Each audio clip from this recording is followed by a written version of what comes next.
സംഭവമല്ലേ ഈ ഓസ് എന്താ പറയുക വണ്ടി കയറിയപ്പോൾ പൊട്ടുമെന്നൊരു ഡൗട്ടും കൊണ്ട് നോക്കാൻ വന്നാണ്. പക്ഷെ പൊട്ടില്ല. പക്ഷെ പൊട്ടുക ചോദിച്ചാൽ നമ്മുടെ വണ്ടിൻ്റെ അതും സാധനങ്ങളൊക്കെ പൊട്ടുമല്ലാണ്ട് ഇതാണ്. അത്രയും താഴ്ചയുണ്ട്. കാലൊക്കെ പോകുന്നു. അപ്പോൾ ഇതൊക്കെ നാറി പെട്ടെന്ന് ഇപ്പോൾ. അപ്പോൾ ഈ റൂട്ട് വരാമെന്നുള്ള പ്ലാനാണ് ഗൈസ്. 2 വണ്ടി മൊത്തം 3 വണ്ടി ഇവിടെ വന്നിട്ടുണ്ട്.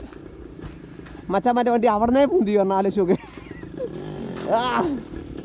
ടാസ്ക്കാണ് ഗൈസ്. എന്നുവെച്ചാൽ ഇതൊക്കെ അനുഭവിക്കണമെങ്കിൽ ഇങ്ങോട്ടൊക്കെ വന്നാലേ പറ്റുള്ളൂ. വേണ്ട നമ്മുടെ വണ്ടീൻ്റെ സീനാണ്. ഇതന്നെ വീട്ടിലേക്ക് ചെന്ന് കഴുകണ്ടേ, അതാണ് വലിയൊരു ഹൈലൈറ്റ്. അപ്പോൾ നമ്മൾ ഇവിടെ നിന്ന് ഇങ്ങനെ പോയി ഈ വിശാലൊക്കെ മറ്റേ പറമ്പല്ല സോറി ഡാമിൻ്റെ സൈഡിലൂടെ പോയി അയറ്റെത്താമെന്നുള്ള പ്ലാനാണ്. അപ്പോൾ എങ്ങനെയുണ്ട് ജസ്റ്റ് ഒന്ന് കമൻറ്റ് അടിക്കുക. അങ്ങനത്തെ വീഡിയോ കാണാൻ താല്പര്യം അക്കൗണ്ട് ജസ്റ്റ് ഒന്ന് ഫോളോ ചെയ്യുക. അപ്പോൾ ഇല്ലല്ല മറ്റാൻ കളിയായിട്ടില്ല, നമ്മുടെ വണ്ടിയാണ് സീന്. അപ്പോൾ കാണാം അടുത്ത സ്റ്റോറി.